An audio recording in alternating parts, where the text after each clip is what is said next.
और अब बात यूपी में समाजवादी पार्टी की लिस्ट पर मचे घमासान की करेंगे, क्योंकि कल रात समाजवादी पार्टी ने 159 उम्मीदवारों की लिस्ट जारी की है और इस लिस्ट में कैराना से नाहिद हसन और रामपुर से आजम खान के साथ ही स्वार से उनके बेटे अब्दुल्ला का नाम शामिल है। लिस्ट सामने आते ही बीजेपी ने अखिलेश यादव पर जुबानी हमला बोल दिया है।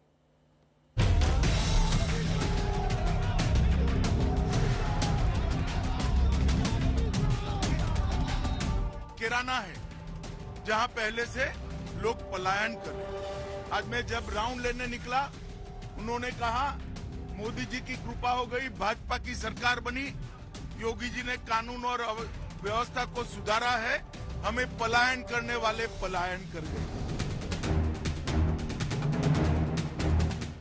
ये मेरी हाथ जोड़कर आपसे अपील है, भाजपा के जितने भी लोग जो यहाँ बाजार में हैं, इनसे सामान लेना बंद कर दो। 10 दिन 1 महीना चाहे झिंझाने से जाके ले लो, चाहे पानीपत से जाके ले लो। ये वही सपा है जिससे जनता खपा थी, आज भी जनता खपा है। यह इनका लक्ष्य केवल गुंडे, अपराधी, माफिया, दंगाई, भ्रष्टाचारी का एक गैंग तैयार करके रखा है।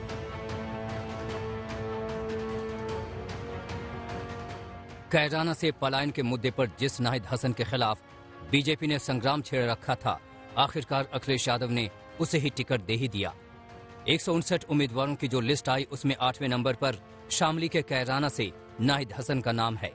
लिस्ट के आते ही मुख्यमंत्री योगी आदित्यनाथ और डिप्टी सीएम केशव प्रसाद मौर्य ने ट्वीट से जोरदार हमला किया।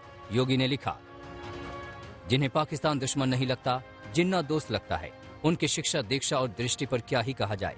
वे स्वयं को समाजवादी कहते हैं, लेकिन सत्य यही है कि इनके नस नस में तमंचावाद दौड़ रहा है। वहीं केशव प्रसाद मौर्य ने लिखा, सपा प्रत्याशियों की सूची आते ही श्री अखिलेश यादव जी, आप जनता से जो छिपाना चाह रहे थे, मजबूरी में जनता के सामने प्रस्तुत करना पड़ा। ये सूची नहीं, अपराध, दंगा, भ्रष्टाचार की बंद फैक्ट्री शुरू करने का संदेश है। 10 मार्च को सपा समाप्त पार्टी बनाने की सूची के लिए धन्यवाद अखिलेश यादव जी। समाजवादी पार्टी का यह नारा झूठा था, धोखा था, फरेब था कि श्री अखिलेश यादव जी ने कहा था कि ये नई सपा है। मैंने उस समय भी कहा था ये वही सपा है जिससे जनता खपा थी, आज भी जनता खपा है। यह इनका लक्ष्य केवल गुंडे, अपराधी, माफिया, दंगाई, भ्रष्टाचारी का एक गैंग तैयार करके रखा है। जो कोई जेल में होता है, कोई बेल में होता है, उसको यह अपनी पार्टी का प्रत्याशी बना करके जनता के सामने भेज करके एक तरह से यूपी की जनता को धमकाने का काम कर रहे हैं। कैराना से लोगों को पलायन करना पड़ा, यूपी के लोगों को यूपी छोड़ करके जाना पड़ा, आज वो सब वापस आ गए हैं। उनका स्वागत है, अब किसी को डरने की जरूरत नहीं है। कोई नाहिद हसन, कोई मोहम्मद आजम खां, कोई मुजफ्फरनगर का दंगाई, कोई सहारनपुर का अपराधी अब उत्तर प्रदेश के लोगों को डरा नहीं सकता है। अगर वो डराने की कोशिश करेगा तो उसको ये समझ लेना चाहिए कि ईवीएम मशीन के माध्यम से जनता उसको करारा जवाब देगी, और जब करारा जवाब देकर के कमल खिलाएगी तब इनके होश ठिकाने आएंगे। समाजवादी पार्टी के लिस्ट में नाम तो जेल में बंद आजम खान और जमानत पर छूटे उनके बेटे अब्दुल्ला का भी है, मगर सबसे ज्यादा बवाल नाहिद हसन पर मचा है। नाहिद हसन को बीजेपी कैराना से हिंदुओं के पलायन का जिम्मेदार मानती है। गृह मंत्री अमित शाह ने अपने प्रचार की शुरुआत कैराना से की तो पलायन का मुद्दा जोर शोर से उठाया। कैराना है जहां पहले से लोग पलायन कर रहे थे। आज मैं जब राउंड लेने निकला, उन्होंने कहा मोदी जी की कृपा हो गई, भाजपा की सरकार बनी, योगी जी ने कानून और व्यवस्था को सुधारा है, हमें पलायन करने वाले पलायन कर गए। जहां तक नाहिद हसन की बात है तो वो इस वक्त जेल में है। 6 फरवरी 2021 को पुलिस प्रशासन ने नाहिद हसन और उनकी मां पूर्व सांसद तबस्सुम बेगम समेत 40 लोगों पर गैंगस्टर एक्ट में मुकदमा दर्ज किया था। 14 जनवरी को वकील के जरिए नाहिद हसन ने नामांकन दाखिल किया और अगले ही दिन उनकी गिरफ्तारी हो गई। गिरफ्तारी के बाद नाहिद की बहन इकरा ने पर्चा दाखिल किया, मगर नाहिद की उम्मीदवारी का आधिकारिक ऐलान कर अखिलेश ने साबित कर दिया कि वो बैकफुट पर जाने वाले नहीं है, भले ही बीजेपी उस पर कितनी ही हमलावर क्यों न हो। कैराना में हिंदू व्यापारियों के पलायन के लिए जिम्मेदार लोगों को टिकट देना ये समाजवादी पार्टी और गठबंधन के चरित्र को उजागर कर देता है।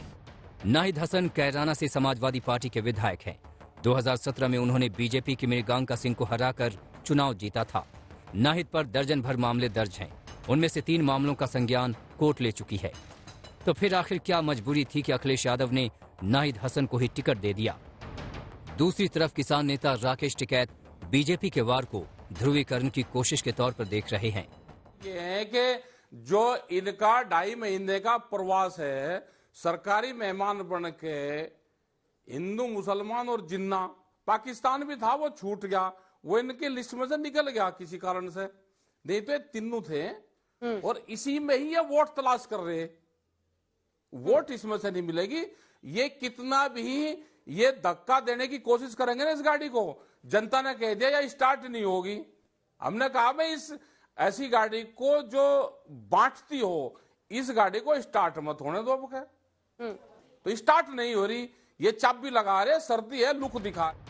ध्रुवीकरण से हटकर बात करें तो चुनाव में अपराधीकरण का मुद्दा भी जोर पकड़ रहा है। समाजवादी पार्टी की लिस्ट पर बीएसपी ने भी निशाना साधा है।